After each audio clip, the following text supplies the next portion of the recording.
Muy buenas noches a todos. Bienvenidos a los jueves de ASIN. Es para mí un placer acompañarlos esta noche en compañía de unas colegas muy queridas para presentar un caso clínico y una historia clínica y una revisión de un agente etiológico que nos puede llevar a decir que entre lo invisible y lo letal, la búsqueda de un agente raro en el sistema nervioso central. Entonces, vamos a hablar de algunas causas poco frecuentes de neuroinfección, pero que también tenemos que tener en mente. Entonces, para mí pues, es un placer presentar a Derly Carolina Hernández. Derly Carolina es médico de la Universidad Nacional de Colombia, pediatra de la Universidad Militar, es infectóloga pediatra de la Universidad del Valle y trabaja como infectóloga pediatra en el Hospital Militar Central, es docente de la Universidad Militar y es también infectóloga pediatra de la Clínica Marley de Chía. Entonces, Carolina nos va a presentar el caso clínico, pues la idea es que el salón se presta para que podamos estar atentos, interactuar y poder tener aprendizajes. Muchas gracias a todos. Carolina. Doctor Camacho, muchas gracias. Bueno, pues qué bueno que estén acá todos. Sí. Qué lástima que no haya más adultos porque esto puede perfectamente pasar en los adultos. ¿Quién está feliz de vivir en Colombia hoy día? Yo también, aunque estemos en tiempos difíciles, también soy una orgullosa colombiana y me gusta mucho vivir acá. Y creo que es una de las razones por las cuales estamos aquí, seguimos trabajando, luchando porque este país sea un país mejor cada día. Pero a propósito de ser colombianos, ser orgullosos de ser colombianos, siendo infectólogos, sea de adultos o pediátricos, pues nuestra obligación es que vive Colombia, viaja por ella, entonces tenemos que saber muy bien todo lo que pasa en nuestra Colombia. O sea, así como la amamos, tenemos que conocerla muy bien, porque eso va a permitir que le demos un mejor enfoque a nuestros pacientes. Porque hay una cosa que siempre pasa y es que si tú tienes algo que no conoces, no lo vas a sospechar nunca. Entonces, la idea de este caso clínico es un poquito sacarlos de esa caja de donde siempre pensamos en las meningitis y en el sistema nervioso central y en la neuroinfección y encontrarnos con cosas un poquito exóticas, diferentes, pero que cuando las buscamos las podemos encontrar. Entonces, el día de hoy les traemos a este paciente, es un paciente pediátrico, es un paciente masculino de 13 años, él es procedente de Ipiales, Nariño, tiene un antecedente de ser un prematuro extremo, pero con todo y teniendo 13 años realmente es un niño que tiene un neurodesarrollo acorde y es un niño que logró salir adelante ya con 13 años y un neurodesarrollo normal. Hizo algo de retinopatía de prematuro y estrabismo, se lo corrigieron a los 6 años, pero el resto sin antecedentes de importancia. Un paciente con un neurodesarrollo normal, con un plan de inmunización completo para nuestro país, que empieza a hacer un cuadro clínico de 2 días de evolución, hace una cefalea craneana tipo pulsátil, de intensidad variable, le manejaron inicialmente en casa, nada raro para los papás. Un paciente adolescente que refiere a cefalea, muchas veces pues se le puede atribuir a muchas cosas, se expuso al sol, jugó mucho, no quiere ir al colegio, está bravo, muchas cosas atribuibles a la misma adolescencia, pero el paciente seguía quejando a pesar del analgésico que le había administrado su mamá. Posteriormente empieza a hacer picos febriles de difícil control y entonces ahí ya no nos parece tan chévere que un adolescente de 13 años haga cefalea y fiebre, como que ya estamos yéndonos más hacia el otro lado. Si tuviera 3 años uno dice, bueno, fiebre puede ser 3000 cosas en pediatría, pero a los 13 ya la cosa no está como tan chévere teniendo ese cuadro clínico. El niño va de forma recurrente a consultar y efectivamente todos piensan pues que simplemente es una cefalea, incluso se le da una impresión diagnóstica de tener una migraña complicada y se sigue manejando con analgésicos. Nuestro paciente persiste con toda esta sintomatología, persiste con cefalea, persiste con una intensidad muy grande de sus síntomas y por esto la mamá finalmente lo lleva a consultar de nuevo. En esa consulta, entonces ya definitivamente pues dicen, no, esta cefalea ya no está tan normal y tan habitual, asociada a fiebre, vamos a ingresarlo, vamos a hacer unos laboratorios y vamos a evaluar qué está pasando. le hacen inicialmente unos paraclínicos de ingreso reportados como normales, ahorita se los voy a mostrar, pero dicen esto no nos gusta mucho, mejor que lo vea un neurocirujano. Le hicieron un ATAC que reporta normalidad, en ese momento no hay nada diferente en ese ATAC, y le hacen una punción lumbar pues con muy buen juicio clínico en un paciente que es adolescente con fiebre y cefalea. Realmente no necesitamos tener todo un cuadro florido, pero sí hay que hacer la sospecha diagnóstica. Y lo remiten como urgencia vital al Hospital Infantil Los Ángeles, donde se encuentra con uno de nuestros ángeles, que es la doctora Yamilita Chaucanés, que no está acá, es la infectóloga pediatra que está en la ciudad de Pasto, y allí empieza toda su historia que les voy a contar. Entonces, a mí me gustaría escucharlos hasta acá. ¿Ustedes qué piensan?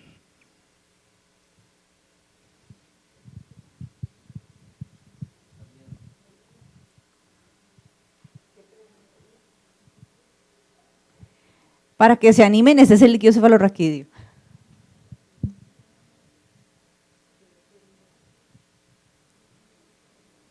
Tenemos una apariencia turbia, 100 leucocitos, de ellos todos mononucleares, 243 miligramos por decilitro de proteínas, una glucorraquia en 34, sin células rojas. Hay que ponerle buena nota a ese residente porque es una muy buena punción lumbar. Y el cultivo inicialmente va negativo. Entonces, ¿qué creen ustedes? ¿Qué harían ustedes con ese paciente? ¿Qué piensan?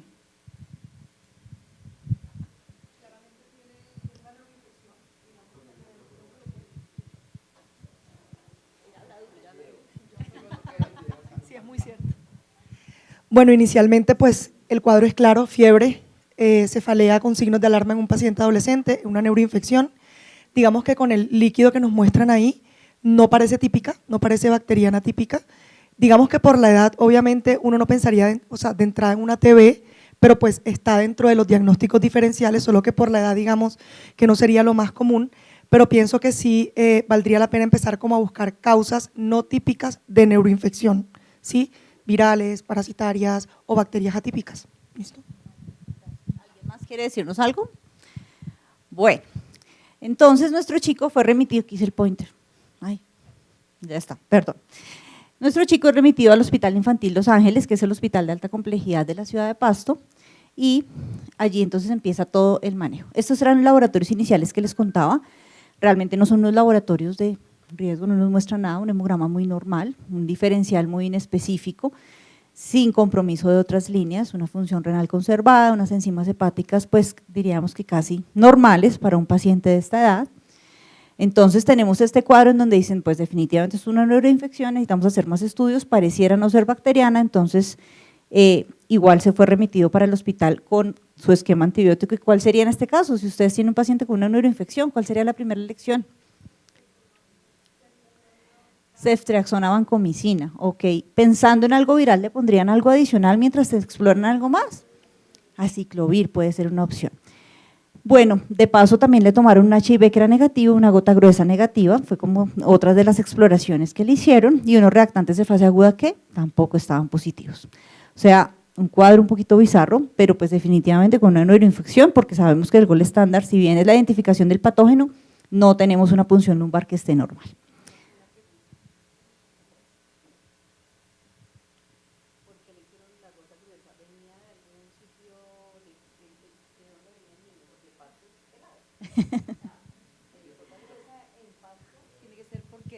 O sea, ¿por qué le hicieron gota gruesa? O sea, es para simplemente preguntar si es que venía de clima cálido, o pues porque eso también ayuda a saber si hay una neuroinfección, de dónde viene, si hay de pronto arbovirus, otros agentes.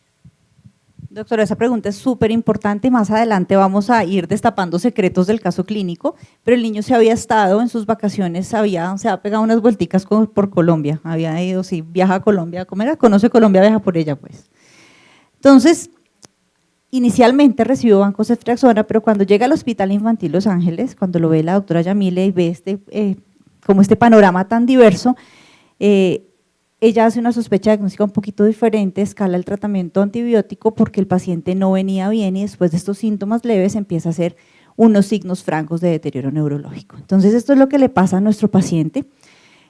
Prácticamente en un transcurso de 3 a 5 días hace unos síntomas neurológicos muy floridos. persiste su cefalea con fiebre, empieza a estar bradipsíquico, bradilálico, empieza a hacer confusión, vértigo, posteriormente un nistagmus horizontal, hace compromiso de pares craneanos. En este momento, digamos que se amplía todo el espectro antimicrobiano y se empiezan a hacer laboratorios complementarios. Este paciente era usuario de las fuerzas militares y por ese motivo, ante la realización de todos los exámenes iniciales negativos, termina llegando al Hospital Militar Central. Cabe recalcar, y creo que esto es súper importante, que desde el momento cero de este paciente en Pasto, la comunicación entre los colegas fue supremamente importante y con Yamil estuvimos comunicados todo el tiempo pensando en qué más podíamos hacer, y cuando empezamos a tener este cuadro tan bizarro sin una identificación etiológica clara, empezamos a escalar porque ustedes se van a dar cuenta que este paciente, a diferencia de muchos otros, cualquiera que lo viera diría, pero ¿dónde están los infectólogos? ¿Por qué tiene tantas cosas este paciente puestas? Empezando por el meropenem, pero ya vamos a ver en qué desencadenó todo esto. Finalmente, son los signos de vitales de ingreso, que realmente no tienen mayor cosa, y finalmente el paciente es remitido. Exámenes complementarios que se le hacen, entonces tenemos un film array meningio que es negativo, tenemos una PCR aparte de herpes 1 y 2 negativa, tenemos una tinta china, un KOH negativo, tenemos un GeneXpert para tuberculosis por la sospecha muy bien fundamentada, como nucleares, pues siendo de cualquier lugar de procedencia de Colombia, pues saben que tenemos tuberculosis en todo el país, tampoco era por ahí. Entonces, en este momento tenemos el reinterrogatorio de nuestro paciente. Resulta que se lo volvió a interrogar a la mamá y la mamá cuenta que el niño sí estuvo de vacaciones y que estuvo dándose una vueltica por el Caquetá, cerquita a Florencia, que había estado en varios sitios, había sido un paseo muy selvático y realmente se había bañado en río, pero también habían tenido una tarde muy recreativa y muy alegre en un charquito que habían parado por ahí al lado de la carretera. Esas vacaciones fueron con su papá, la mamá no estaba presente y digamos que hubo bastante actividad acuática en el paseo de nuestro paciente. Entonces este es nuestro dato que empieza a destaparnos otras hipótesis, porque aquí parecemos detectives cuando tenemos este tipo de casos. Entonces esto cambia, como nos dice la doctora Álvarez, nos cambia completamente el enfoque de un patógeno convencional a la sospecha de microorganismos completamente atípicos que no sospecharíamos de entrada en una neuroinfección de un paciente.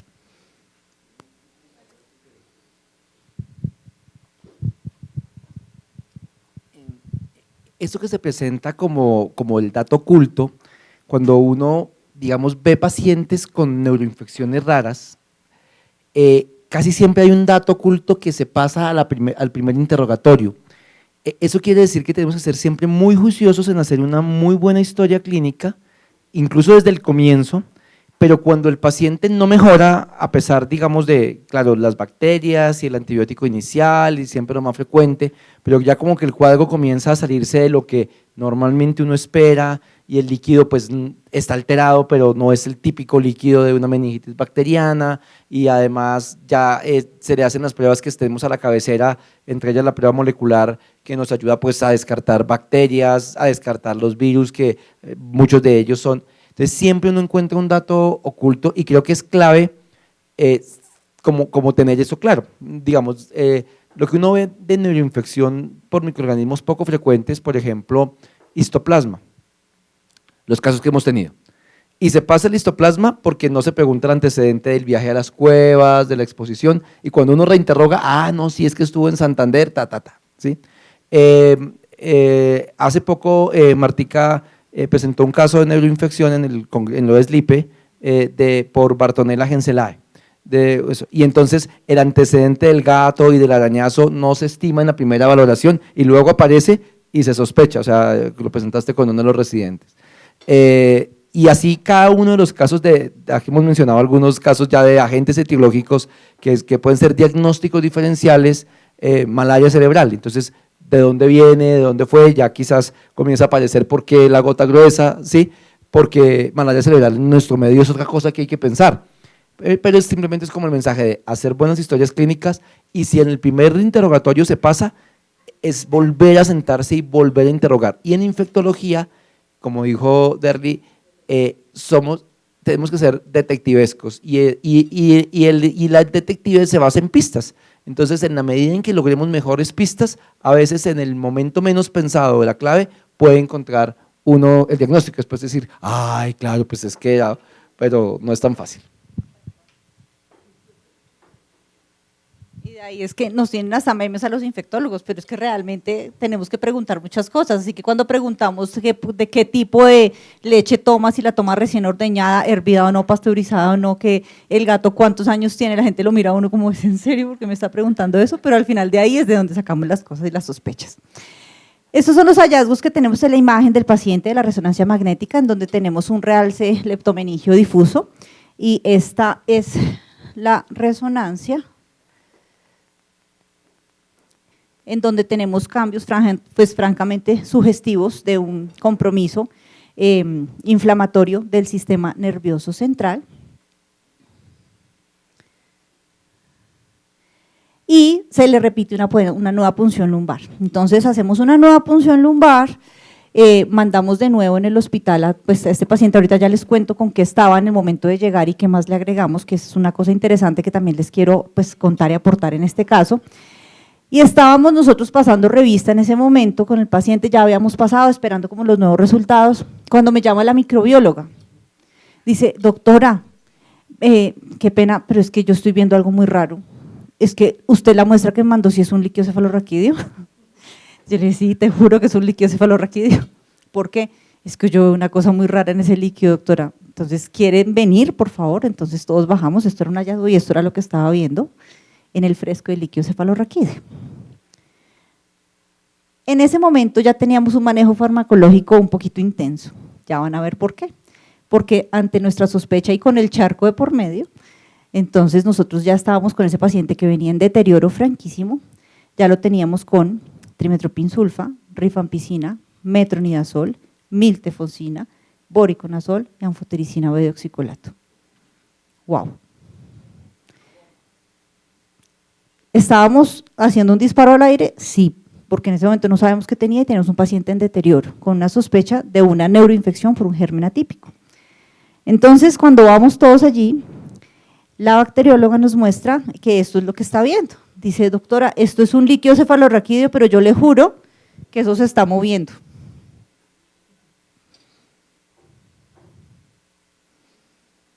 ¿Qué creen que es? ¿A qué se les parece?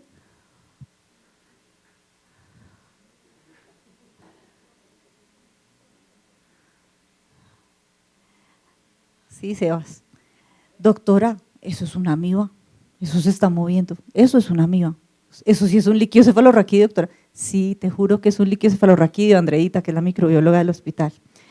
Entonces, cuando tuvimos esto, nosotros ya teníamos la agudeza y la sospecha diagnóstica de que algo así estaba sucediendo. Y aquí es donde viene nuestra, digamos, seguimos en la parte detectivesca. Nosotros aquí en Colombia no tenemos la posibilidad de hacer PCR para detección de amebas de vida libre. Entonces, inmediatamente nos contactamos, buscamos en la página del CDC el grupo, el grupo que trabaja con amebas de vida libre, los contactamos, les contamos del caso, ellos se interesaron un montón, nos dijeron mándenos la muestra ya, mandamos la muestra a CDC de Atlanta, que obviamente mientras fui volvió, pues ya teníamos el diagnóstico y ya estábamos con el tratamiento del paciente, y la angustia grande y la razón del por qué todo este manejo es porque van a ver cuando ahorita nos cuente, la tasa de letalidad de esto es altísima. O sea, el riesgo de que este paciente se nos muriera, pues era muy alto y ya estaban viendo ese deterioro tan franco que teníamos. Finalmente, cuando nos llega el CDC de Atlanta, nos llega positivo, este paciente tenía una meningitis por una cantamoeba detectada por PCR, esta es la muestra que nos llega del CDC. Se demoró aproximadamente una semana en llegar, realmente fue muy rápido y pues siempre estuvimos muy conectados tanto para orientar el manejo y el tratamiento del paciente. Aquí es en donde quiero pues contarles un poquito acerca del manejo porque esto es una de las cosas que más nos retó en ese momento en el manejo del paciente y es el manejo con anfotericina B intratecal para ese paciente y esto fue lo que realmente nos marcó la diferencia en la evolución clínica de él. Y aquí también es muy importante el equipo colaborativo y el equipo multidisciplinario. Aquí todos los químicos farmacéuticos del hospital estuvieron 24/7 ayudándonos en esto. Neurocirugía nos ayudó un montón, entonces cuando sentamos al neurocirujano le dije necesitamos ponerle anfotericina intratecal a este niño, pero además de eso tiene que ir con corticoide y demás. Tuvimos que hacer todo un plan porque esto fue una recomendación off-label en ese momento, hablar con mamá, papá, pero los pocos casos que reportaban éxito en el mundo mostraban que la anfotericina B intratecal podía conferir un poquito mejor pronóstico a este tipo de pacientes. Entonces, ¿cómo se logró aplicar esa anfotericina B intratecal? Es importante recordar que es anfo-B deoxicolato, es deoxicolato, no puede ser liposomal, y que tiene que ser inyectada, inoculada sin conservantes para la administración intratecal. Entonces ahí hay que hacer varios métodos, digamos, para la preparación y hacerlo junto con corticoide. El punto es que el corticoide muchas veces trae un disolvente que tampoco se puede utilizar porque puede ser un agente químico irritante del sistema nervioso central y puede haber una meningitis química. Entonces la forma de hacerlo en ese caso fue mezclar anfotericina deoxicolato con una suspensión de metilprednisolona, en ese caso teníamos solumedrol, que era lo que había en ese momento. Entonces la idea era, pues, digamos que estas fueron las indicaciones paso a paso. No se utilizaba el reconstituyente del solumedrol, sino solamente el componente activo se mezclaba con la anfotericina B y solamente se podía mezclar con dextrosa al 5% a las concentraciones que necesitábamos para ese paciente. Entonces, esta fue la forma de prepararlo, digamos que esto fue todo un consenso que hicimos con farmacia en ese momento, porque pues era una recomendación que no estaba para este tipo de pacientes, pero pues así como buenos detectives nos tocó también hacer cosas un poquito diferentes a lo que estábamos. Entonces creo que esto puede ser un muy buen aporte para la práctica clínica de ustedes en caso que necesiten utilizarla. Esta es la forma de poderlo manejar y de poderlo hacer una inyección que después de la que se encargó el servicio de neurocirugía para hacer la intratecal a este paciente durante aproximadamente 1 a 2 semanas. Entonces, pues bueno, esta ya fue la nueva punción lumbar, entonces habíamos visto pues cuando estaba en deterioro que este paciente tenía todavía aumento de la presión intracraneana, hizo un papiledema muy importante, o sea, un niño que se nos estaba deteriorando pues en la cara con absolutamente todos estos tratamientos antibióticos y realmente cuando empezamos a infundir la anfotericina B intratecal fue que empezamos a ver un cambio clínico en el curso y la evolución de este paciente. Se hicieron todas las medidas de neuroprotección y finalmente yo creo que esto sí lo contamos con muchísimo orgullo porque son pocos pacientes en el mundo que hoy día están, él ya hoy todavía no es mayor de edad, pero está perfectamente sano, está muy bien, va los controles todavía con nosotros de infectología, realmente quedó con un compromiso neurológico mínimo y podemos decir que le ganamos a una de las enfermedades que mata gente de forma muy rápida. Entonces por eso queríamos traerles este caso para contarles un poquito. Que si lo sospechamos podemos encontrar, realmente ser detectives es chévere y encontrar esto y ayudar pacientes es genial también. Muchísimas gracias. No, excelente caso. Yo tengo una pregunta antes de presentar a Laurita. Acantamovea no salió porque uno pensaría que no es la causa frecuente de meningitis, sino más encefalitis granulomatosa. Pero este sí se presentó como meningitis, no, pero el comportamiento sí era de encefalitis. Listo. Muy interesante. Una meningoencefalitis. Bueno, qué bien que están todos aquí, ya se llenó el salón, qué maravilla. Entonces ahora, pues, ¿hay alguna pregunta antes de seguir sobre el caso? ¿Alguna duda? Como para que la doctora nos resuelva. Recuerden siempre de dónde viene el paciente, por eso dije en pasto, gota gruesa, eso me suena como muy raro. Entonces, bueno, ahora vamos a presentar a la doctora Laura Piñeros, es nuestra Fellow de Infectología Pediátrica de la Universidad del Bosque, 2º año, bueno, ya en 6 meses será infectóloga pediatra. Ella es médica pediatra de la Universidad del Rosario, y está en el 2º año, como les dije, de infectología pediátrica de la Universidad del Bosque. Entonces, ella tuvo la oportunidad de ver el paciente ya en seguimiento, creo que en consulta. Entonces, le pareció súper interesante el caso y fue un caso de los que fue seleccionado y quiero felicitarlos, porque ese caso se mandó al ID Week el año pasado y es muy difícil que seleccionen porque mandan más de 3.000 casos para seleccionar de los fellows y fue uno de los seleccionados el año pasado y Laura lo presentó allá. Entonces, Laurita. Bueno, buenas noches. Bueno, nada, pues vamos a continuar con la revisión de tema. La idea es que vamos a hablar, pues digamos, como de las infecciones del sistema nervioso central, no solo por acantamoeba, sino por las amebas en general de vida libre, ¿listo? Bueno, entonces tenemos que pues, las amebas de vida libre son protozoarios que son ubicuos en el ecosistema, se han descrito más de 200 especies y digamos que no dependen de ningún huésped ni del ser humano para sobrevivir, por eso su término de vida libre. ¿Listo? Las principales especies patógenas, entonces tenemos a Naegleria fowleri, Balamutia mandrillaris y a Acanthamoeba, que fue pues, el agente infeccioso detectado en nuestro paciente. Su hábitat es el agua y el suelo. Ahorita vamos a ver como unas especificaciones dependiendo de la ameba de la que estemos hablando. Digamos que tradicionalmente se ha dicho que ellas están muy relacionadas como todas las aguas salobres, aguas estancadas, pozos y demás, pero cada vez estamos dándonos cuenta pues, que cuando pues, en países desarrollados como Estados Unidos testean el agua de grifo y eso, también las han encontrado ahí, ¿listo? Entonces, pues como para sacarnos esa idea de que solamente son aguas estancadas y demás, no, también en piscinas, en centros acuáticos, agua de grifo, la podemos encontrar, ¿vale? Y lo otro, pues en el suelo. Bueno, generan infecciones fulminantes y pues oportunistas, generalmente se describen algunas, y la mayoría de los casos vamos a ver que se presentan en varones adolescentes y esto más relacionado por la actividad que ellos realizan, entonces, ay no, que van al río, que se meten, que van a los pozos y estos, entonces es más relacionado a eso y pues tiene mucha relación con nuestro paciente que vimos anteriormente, ¿cierto? Y también en personas con inmunodeficiencia.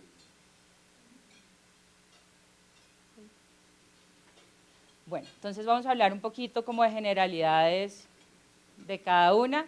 Entonces, de Naegleria fowleri, bueno, más relacionada con aguas cálidas, temperaturas más de 25 grados, aguas termales, lagos, hospederos susceptibles, entonces adolescentes, masculinos e inmunocompetentes, ¿vale? Y la entidad clínica a la que más se va a asociar es una meningoencefalitis amebiana primaria que va a tener un curso agudo, y ahorita más adelante vamos a revisar eso.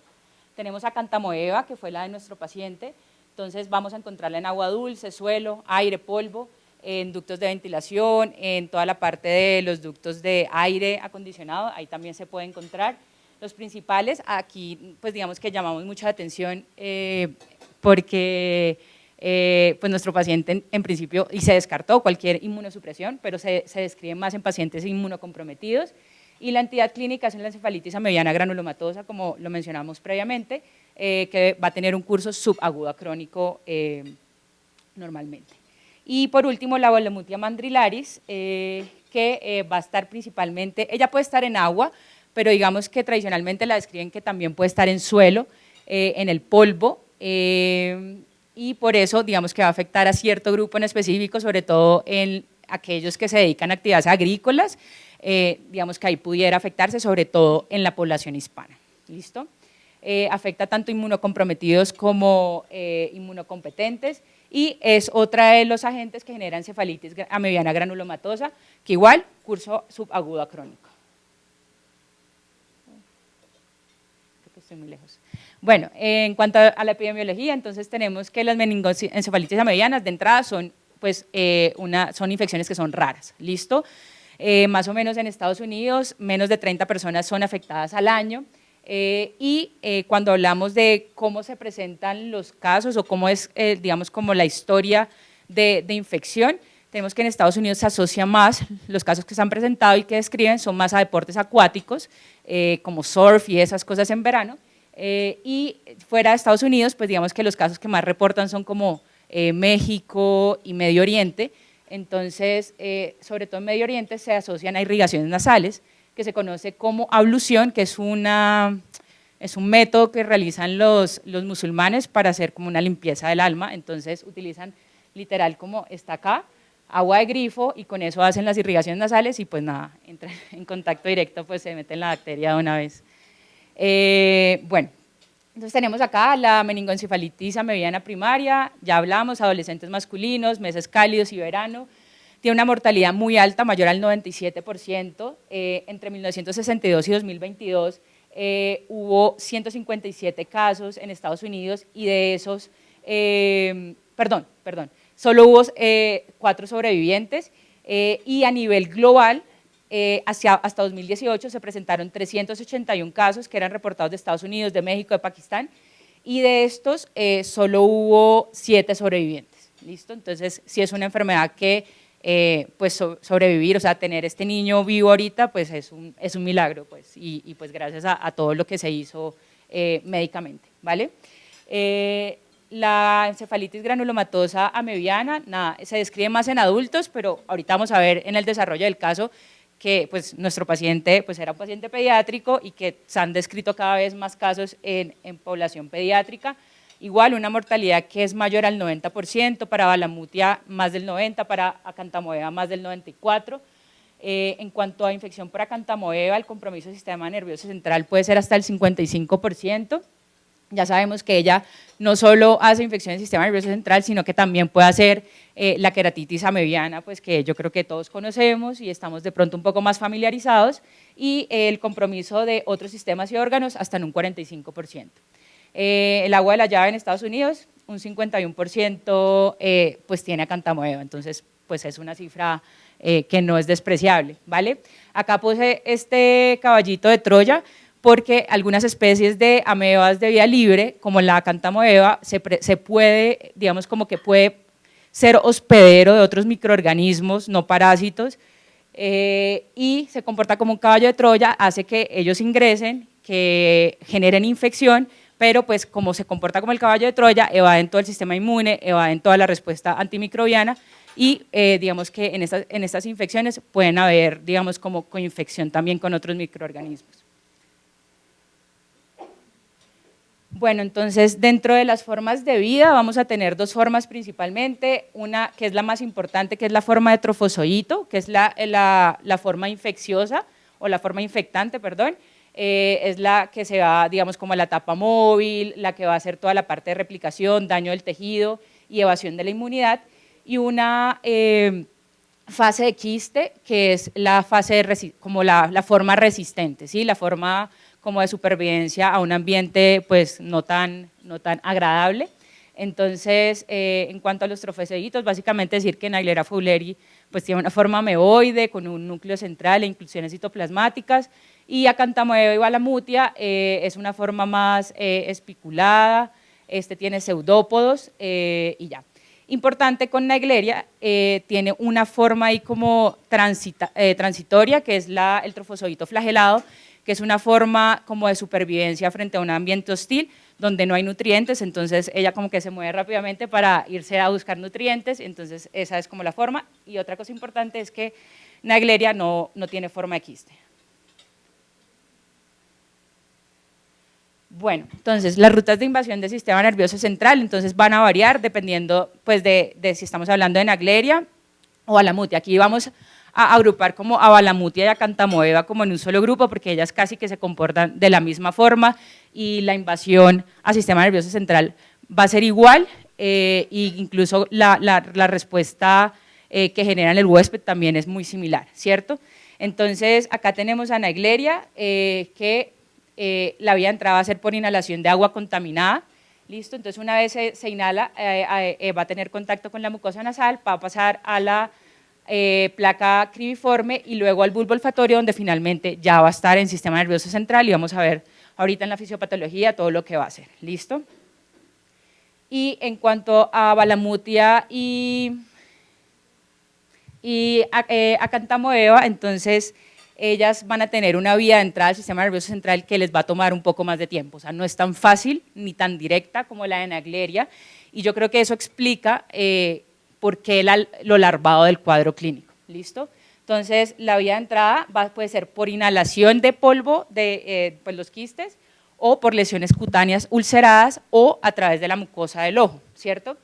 Entonces, una vez ella entra, digamos que entra por piel o entra por inhalación, entonces lo siguiente que ella va a hacer es que va a pasar toda esa barrera epitelial y luego a atravesar la barrera epitelial va a pasar a torrente sanguíneo, hace la parasitemia y así llega al sistema nervioso central, entonces eso le puede tomar cierto tiempo pues como para llegar a presentar síntomas.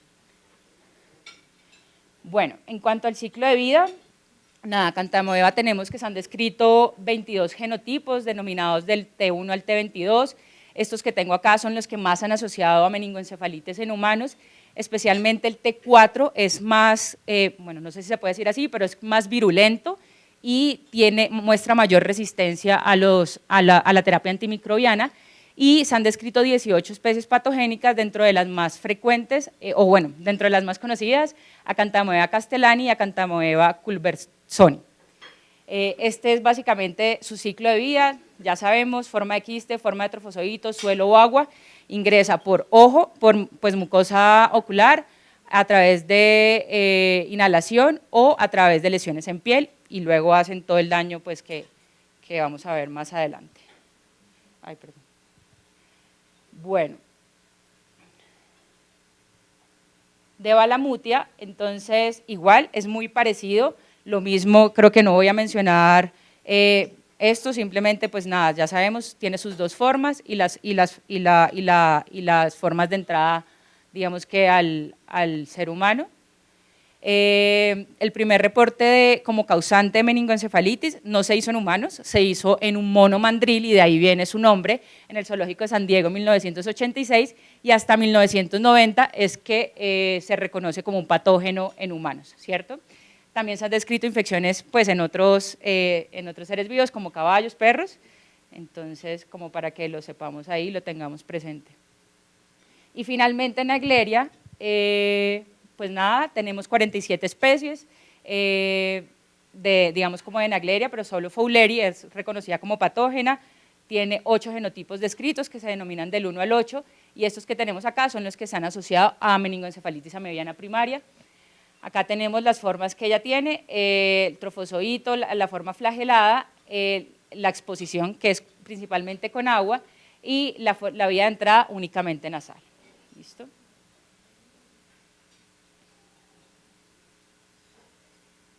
Bueno, en cuanto a fisiopatología, pues nada, aquí quiero como vamos a hacer la diferenciación igual entre Naegleria y Balamutia y Acanthamoeba.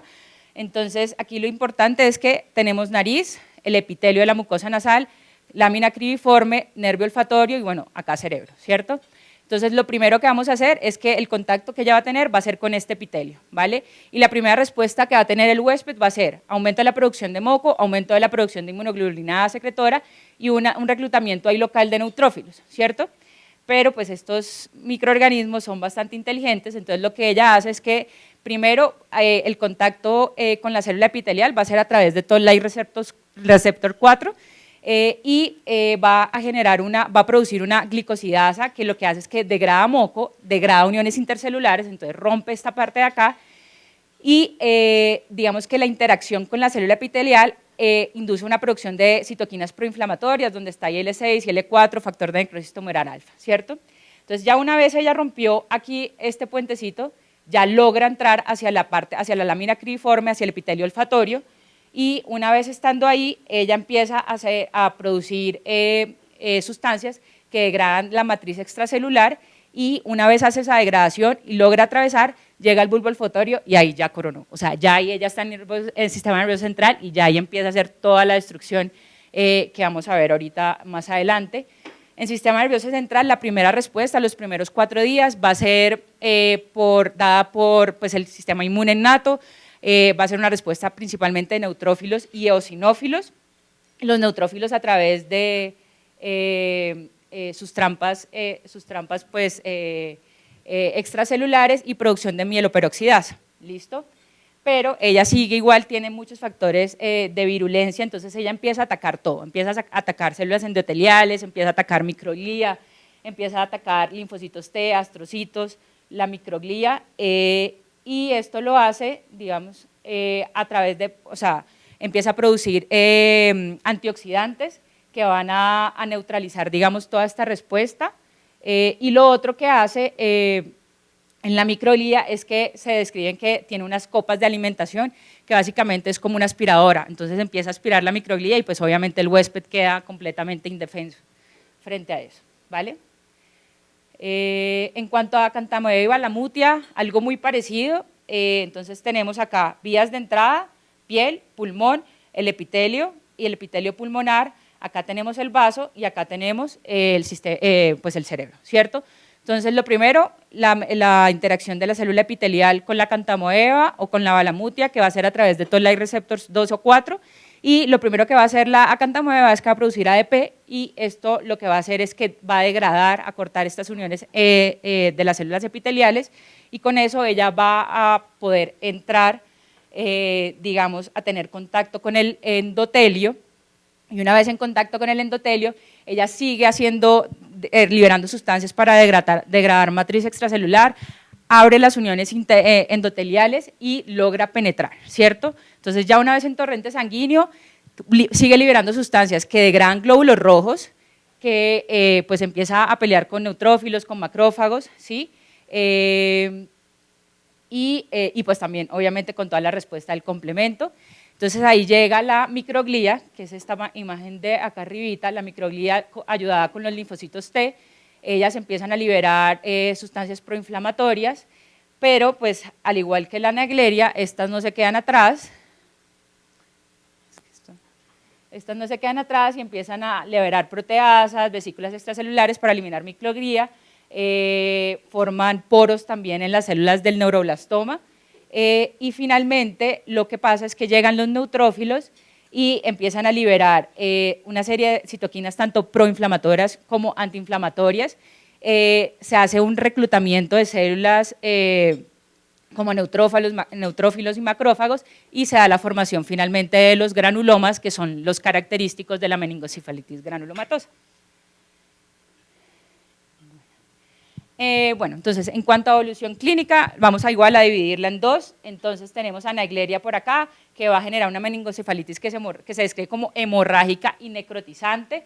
Acá tenemos una línea de tiempo donde un periodo de incubación que va a ser más o menos de 5 a 7 días posterior a la exposición, digamos que al cuerpo del agua, y vamos a tener una fase inicial que va a ser entre el día 1 y el día 3, donde se presenta, realmente es una clínica que es indistinta de una meningoencefalitis de otra causa, ¿listo? Entonces, cefalea, fiebre alta, pueden haber signos de irritación meningia. Algo que puede pasar con ellos es que describen que hay anosmia y ageusia, entonces digamos como tenerlo ahí presente. Nuestro paciente no lo describían, pero pues puede ayudar, ¿listo?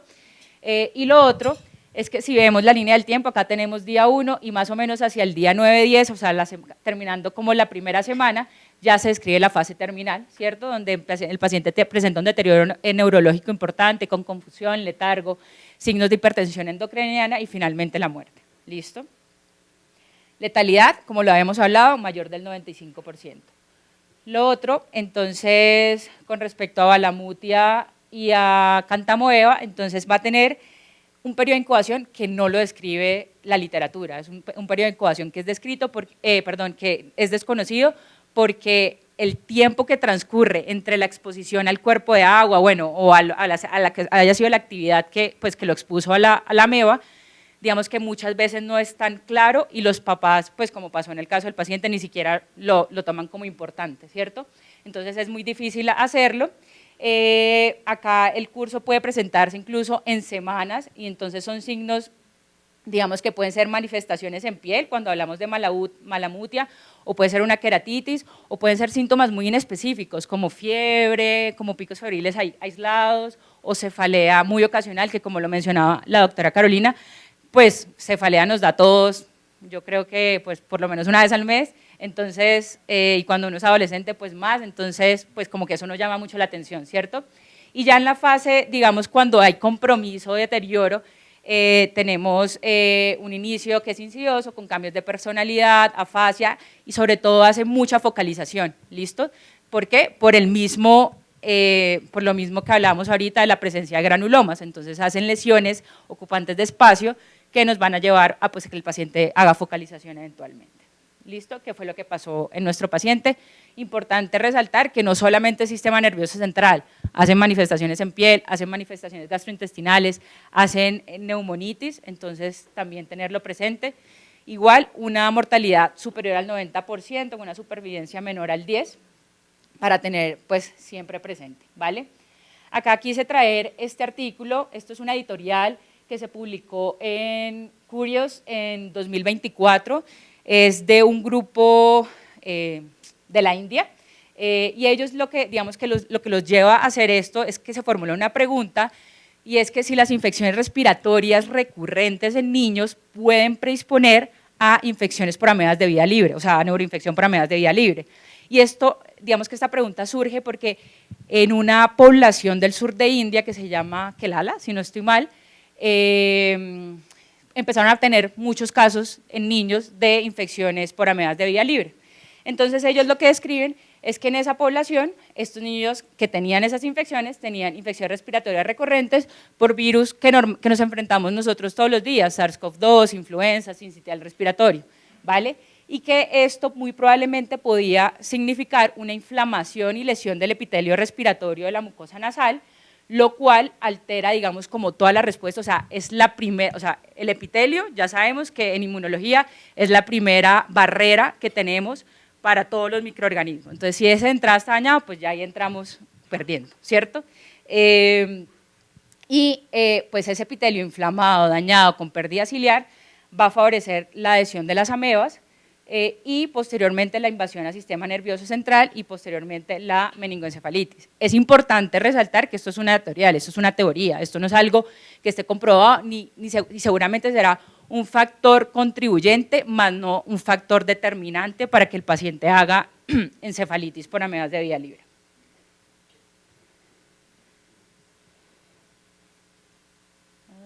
Bueno, en cuanto al diagnóstico, entonces, resaltar, súper importante, y creo que es lo que hay que dejar más claro acá, es la historia clínica y, digamos, como toda esa parte exposicional, ¿listo? Entonces, cuando hay que indagar muy bien, preguntar muchas veces, en infectología lo que decía la doctora, a veces se ríen, a veces uno dice, ay no, pero ¿por qué voy a preguntar eso? Pero sí, toca preguntarlo. Entonces, contacto con cuerpos de agua, historias de enfermedades del tracto respiratorio, no solo infecciones respiratorias, sino si han presentado sinusitis, si tienen rinitis alérgica, todo lo que genere inflamación del epitelio de la mucosa nasal va a ser importante. ¿Listo? En cuanto a las imágenes diagnósticas, en Naegleria fowleri, entonces vamos a tener que son hallazgos, digamos, como que no son determinantes, no es como que uno diga, ay, sí, esto ya es Naegleria, no, es como lo podemos encontrar en cualquier otra entidad, edema cerebral severo, con obliteración de cisternas, obliteración de los ventrículos, lesiones hemorrágicas que normalmente se encuentran hacia los frontales y hacia las bases orbitofrontales, ¿listo? Y en las imágenes de la infección por Balamutia o por Acantamoeba, entonces vamos a tener lo que les hablaba ahorita, múltiples lesiones ocupantes de espacio, ¿vale? Entonces pueden tener realce en anillo, y aquí el diagnóstico diferencial pues vamos a tener con abscesos bacterianos, con toxoplasmosis o con tumores metastásicos, entre otros.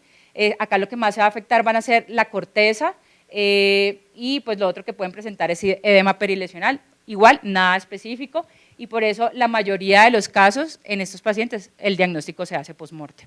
¿Listo? Bueno, en el laboratorio que tenemos varias opciones, entonces tradicionalmente el gold standard había sido la visualización directa al microscopio, como lo vimos ahorita pues en la presentación del caso, pues digamos que depende también pues del operador, o sea, tiene que ser alguien muy entrenado, pues que tenga, que le sospeche, que le genere la duda, pues para que pase lo que pasó pues en el caso de nuestro paciente.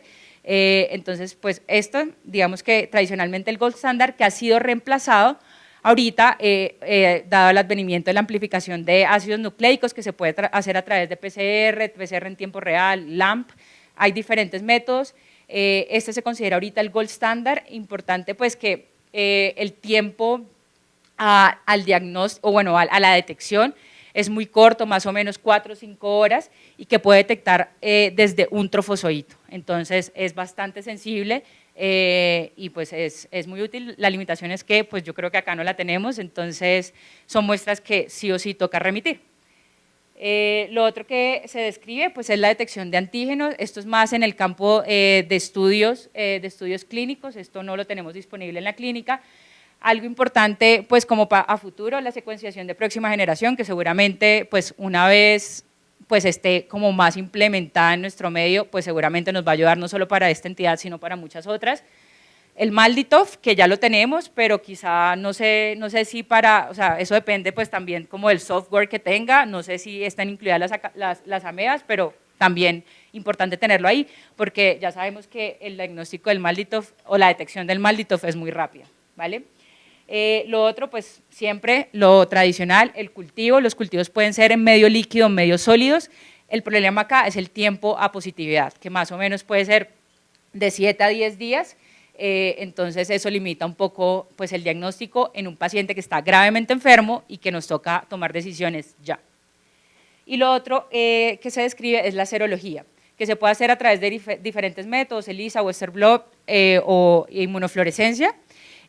Acá el problema es que, bueno, hay varias cosas que describen con la serología. Uno, que el cuadro a veces es tan agudo y el paciente fallece tan rápidamente que ni siquiera alcanza a montar una respuesta de anticuerpos, entonces pues no los vamos a detectar, ¿cierto?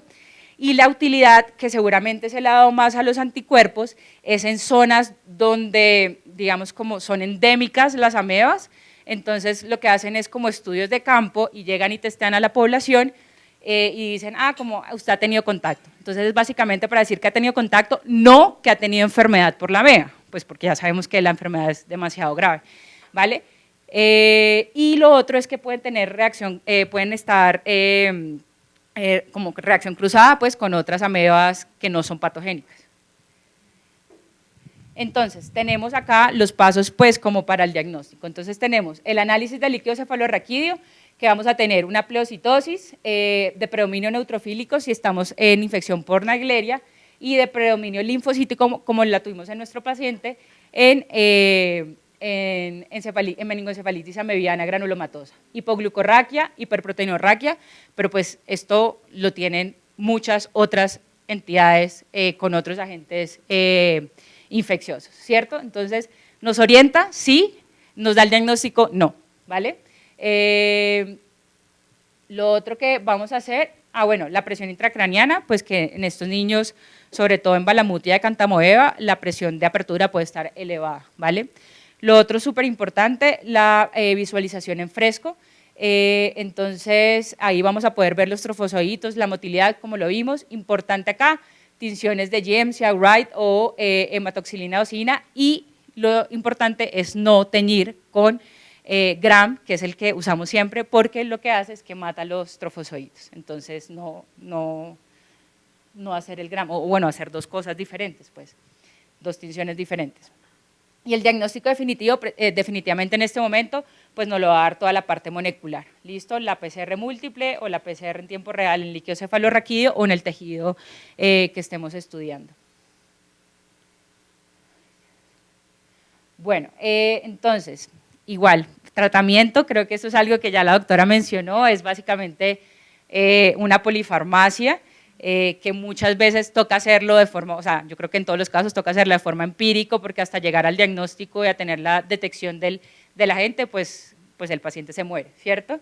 Entonces, tenemos para Naegleria fowleri, digamos que la piedra angular, anfotericina B, intravenosa e intratecal, y otra polifarmacia de apoyo como la miltefosina, la citro, el fluconazol y la rifampicina. El uso de corticoides, pues cuando hay edema cerebral, cuando hay signos de hipertensión endocraniana, ahí se puede usar, pues digamos que es lo que describen.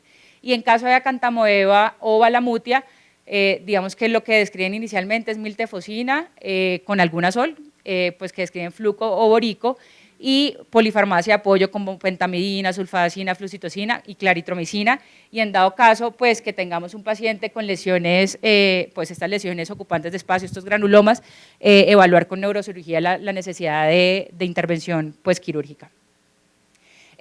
Digamos que en cuanto uno quisiera encontrar como una guía que le dijera, vea, usted tiene que hacer esto, usted tiene que hacer tal cosa, si le llegue la sospecha póngale esto y ya, ¿sí? Como tenemos en muchas otras cosas, pero acá en las amebas de vía libre eso no existe, ¿vale? No lo tenemos hasta el momento. Es un reporte que se encuentra en la página del CDC, actualizado 2025, donde las recomendaciones que ellos dan son en base a los casos que han sobrevivido pues en Estados Unidos y a los manejos que ellos han recibido, que estos pacientes han recibido.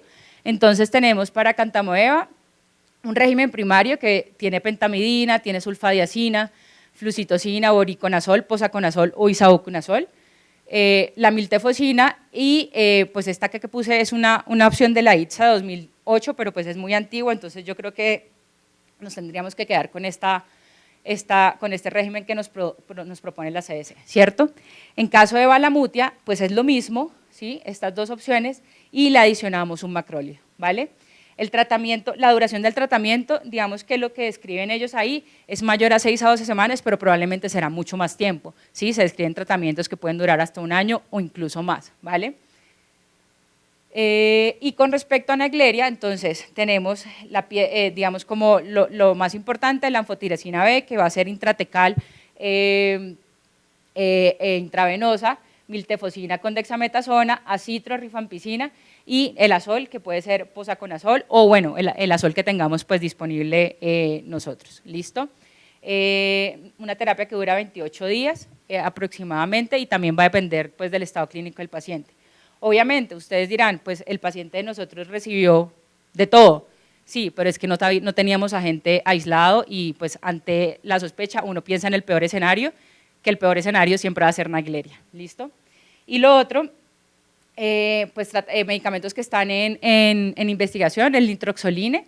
Esto hay una nota ahí en la página de la CDC que dice como si usted necesita usarlo, llámenos y nosotros le damos asesoría, entonces pues no hay como dosis ni nada de eso, entonces es algo que muy probablemente a futuro vamos a tener disponibilidad para estas infecciones.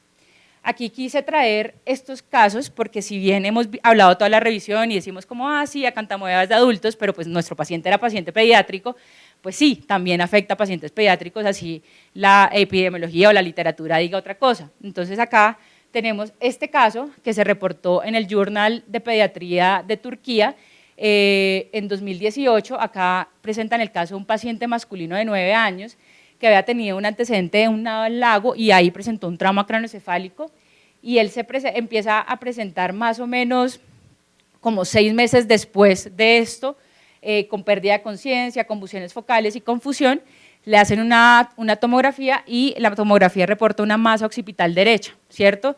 Este paciente se logra hacer el diagnóstico, se llega al diagnóstico de una infección por acantamoeba, se inicia tratamiento con anfotiricina B liposomal, pirimetamina, rifampicina y trimetro, pero este paciente, pues lo que dice ahí el caso es que no logran terminar el seguimiento porque se devuelve como a su país de origen, entonces no se supo qué pasó, si sobrevivió o si falleció, pero bueno, ahí está. Este es otro caso de una encefalitis también por acantamoeba en un paciente inmunocompetente, perdón, me devuelvo acá, también este era inmunocompetente. Este se reportó en 2021, este paciente, si no estoy mal, este fue en México, sí, este fue en México, un masculino de 13 años que tenía antecedente de nado en río y se presenta hasta con un cuadro clínico de 6 meses de evolución de cefalea progresiva, mareos y parálisis de pares craneales. En las neuroimágenes muestran lesiones múltiples supra e infratentoriales con realce. Este paciente, digamos que ellos sí no lograron, o sea, el diagnóstico se hizo post-mortem, el manejo pues que iniciaron, me imagino pensando en un absceso bacteriano, fue con ceftriabanco, metronidazol y pues el paciente finalmente fallece. Y este último es un reporte de una serie de casos de Perú, ellos reportan pues las infecciones por amebas de vía libre, no lograron llegar hasta decir es acantamoeba, es Naegleria, es tal cosa, no llegaron a eso, solamente hicieron la visualización de trofozoitos, se presentan 5 pacientes con una mediana de edad de 9 años, todos inmunocompetentes, el 100% presentó cefalea, un 80% fiebre, un 40% vómito y un 20% se presentó con convulsiones. En las neuroimágenes, entonces, empiema yuxtadural en solamente 2, un absceso cerebral en 2 y meningitis en 1, ¿listo? Y la neuroimagen inicial con edema cerebral difuso, o sea, nada pues así como sugestivo. Hubo 2 mortalidades y el tratamiento que recibieron fue miltefosina con albendazol, con borico y una mediana de tratamiento de 130 días. Entonces, sí se puede presentar en pediatría y yo creo que cada vez hay más descripción de casos de esto. El próximo será este. Entonces, bueno, prevención, nada, lo que describen es como cloración adecuada de las piscinas y jacuzzis, especialmente si estamos en temperaturas altas, pues con estas concentraciones de cloro. Lo otro es como evitar la inmersión, el buceo o actividades que puedan favorecer la introducción de agua en las fosas nasales o la posibilidad como de remover el sedimento como de los lagos y eso, y que uno esté ahí como en contacto con eso, lo cual es un poco como imposible, o sea, o difícil de hacer, ¿listo? Y lo otro, pues son las que si se van a hacer irrigaciones nasales, que estas se hagan con agua embotellada o con agua filtrada. Eso sería lo más fácil junto con la cloración. Bueno, entonces ya para terminar, los mensajes para llevar a casa, entonces tenemos que no todas las meningoencefalitis son virales o bacterianas, o sea, tenemos que sospechar este tipo de entidades cuando nuestro cuadro no es el típico, cuando el paciente no va bien, cuando las cosas como que no nos cuadran, entonces, y hay deterioro neurológico progresivo, ahí tenemos, digamos que pensar en otros patógenos, ¿cierto? El diagnóstico importante, yo creo que ese es como lo que nos tenemos que llevar de esta charla y de este caso, es que empieza con la historia clínica, ¿sí? Siempre tener muy presente los antecedentes exposicionales de nuestros pacientes. Lo otro, que las infecciones por amebas de vía libre, la sospecha de intervenciones tempranas son los determinantes que van a ser determinadas, en los desenlaces clínicos, dado que tienen una mortalidad muy alta, vamos digamos, a concluir que es mayor al 90% para las tres. ¿El curso clínico puede orientar el diagnóstico de la etiología? Sí, pero pues no es tan claro. El tratamiento es complejo, no está estandarizado y generalmente implica terapia combinada, y la supervivencia va a depender de la sospecha temprana, del diagnóstico oportuno y de un manejo agresivo. Y eso es todo, muchas gracias.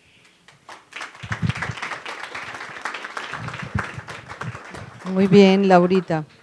Muy bien las dos, un excelente caso y una excelente revisión. Preguntas, inquietudes. Bueno, yo recuerdo un caso que no lo pudimos comprobar, lo mandamos al CDC, una niña que quedó con secuelas que venía del Guaviare, muy triste, una preescolar que sí había estado en agua estancada y esto, y llegó con un cuadro neurológico progresivo, lo sospechamos, hasta se le hizo biopsia cerebral y se mandó al CDC, eso hace unos 18 años, quedó con muchas secuelas, le pusimos todo, en el Instituto Nacional de Salud nos ayudaron a conseguir varias, la nitelfosina, pero lo demás fue póngale todo, porque no había nada más que hacer, la niña se salvó, pero quedó con unas secuelas horribles, o sea, no fue la misma historia que ustedes pueden contar hoy, que gracias a Dios salió adelante. Entonces, no sé si hay preguntas. Yo tengo una pregunta mientras pregunta. Cuando Derly presentó el caso y nos mostró lo que habían hecho con farmacia de la anfotericina de soxicolato, hizo comentario de que era de soxicolato y no liposomal, me quedó sonando, luego en algunos casos se reporta en liposomal. O sea, ¿es que hay alguna contraindicación específica de la anfotericina liposomal o es simplemente porque pues, se hizo con dexoxicolato? Porque realmente sí, la liposomal es porque es menos nefrotóxica y en este caso pues es local, no importaría, porque me llamó la atención que hiciste el comentario como enfático en que era dexoxicolato. Cuando vimos la aplicación intratecal, realmente la indicación es con deoxicolato. O sea, encontramos que la indicación debe ser con deoxicolato y no con liposomal. Entonces, y lo importante son todos los excipientes, no se puede poner con nada de excipientes, entonces, y tocaba ponerlo con el corticoide. Entonces, también eso fue una discusión que tuvimos grande, pues, con neurocirugía y demás, pensando en todas las posibilidades pero al final, pues, revisamos lo que había en literatura, pero lo que se encontraba siempre era con deoxicolato, no con liposomal. Tal cual, un catéter como una intratecal. Sí, eso lo hizo neurocirugía y nos siguió la cuerda. Nos miraron un poquito raro, pero Eric Muñoz nos ayudó un montón en ese caso. Preguntas. Bueno, con respecto a esa pregunta, lo otro que, pues, digamos que haciendo la búsqueda y la lectura de la revisión del tema, lo otro que leí era que con la anfotericina B liposomal, lo que describen es que las MIC de acantamoeba, y bueno, estas amebas son un poco más elevadas, ¿sí? Tocaría buscar por qué, pero bueno, no sé, pero son un poco más elevadas, entonces por eso se prefiere deoxicolato. No, sí, perfecto, muy interesante. Pues que hay algo que yo siempre le he pensado en este caso y es que nos salió acantamoeba, pero realmente con todas las cosas que veíamos nos parecía más Naegleria. Salvo la evolución que tuvo más benigna, que sí es más de acantamoeba que Naegleria, pero la visualización, lo que encontramos, al final el reporte que nos mandan de CDC dice si tuvieron que repetir la muestra varias veces, hacer el proceso varias veces, pero les dio positivo, fue para Cantamueva, pero siempre quedará como la duda, porque si el cuadro clínico fue, y lo que íbamos encontrando, y la respuesta sobre todo a la anfotericina, que es más de Naegleria que a Cantamueva, pues nos quedará ahí como en el tintero, pues para pensarlo a ver qué. Porque sí me llamó la atención y por eso al principio decía, es muy rápido y la Naegleria es la que más rápidamente hace las manifestaciones y la progresión. Entonces, es más frecuente el agua, el contacto con agua en la Naegleria que en las otras, que puede ser otras cosas. Pero muy interesante y de verdad que los felicito. No sé si tengan alguna pregunta, algún comentario adicional, alguno del público.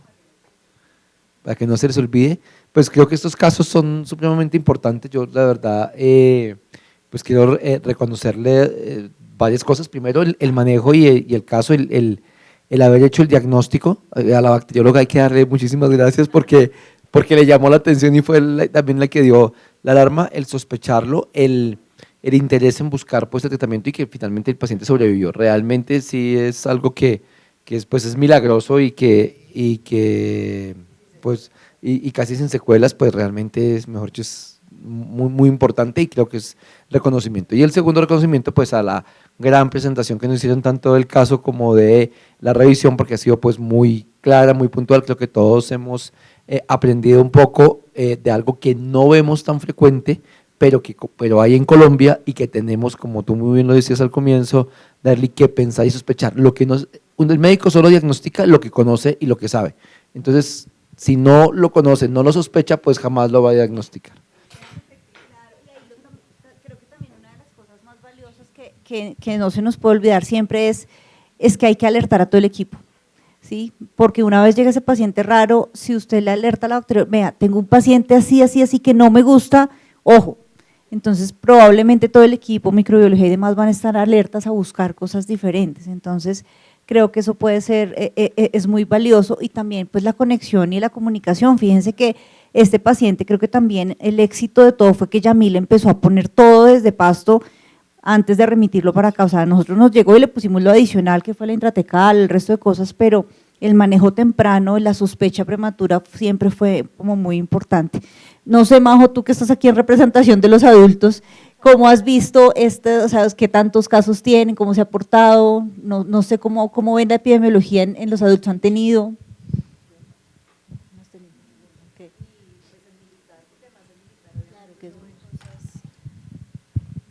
Yo no he visto en mi vida de infectóloga ningún caso, y en la época en la que estuve en militar, con todo lo que llega, que pues yo creo que los sitios en Bogotá donde uno puede ver estas enfermedades tropicales raras, inusuales, definitivamente es hospital militar, y eso también hace que tenga un personal también entrenado en ver y diagnosticar cosas que a otras bacteriólogas seguramente se les hubiera pasado también. No recuerdo haber visto ninguno. Muy chévere.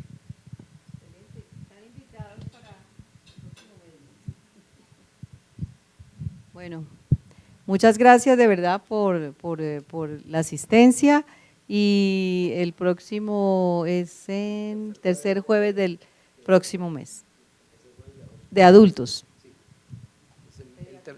El tercer jueves de agosto, jueves de ASIN, todos cordialmente invitados. Este caso se sube a la página de YouTube de la ASIN, también entonces los invitamos a seguir las redes sociales de ASIN, y los invitamos también en el mes de septiembre al encuentro de investigadores. Yo sé que muchos de aquí tienen trabajos sometidos, ya casi salen los resultados, y igual todos están cordialmente invitados a Barranquilla al encuentro de investigadores. Entonces, pues muchísimas gracias a todos por su asistencia y que tengan una feliz noche. En nombre de la Asociación Colombiana de Infectología, muchas gracias. Muchas gracias.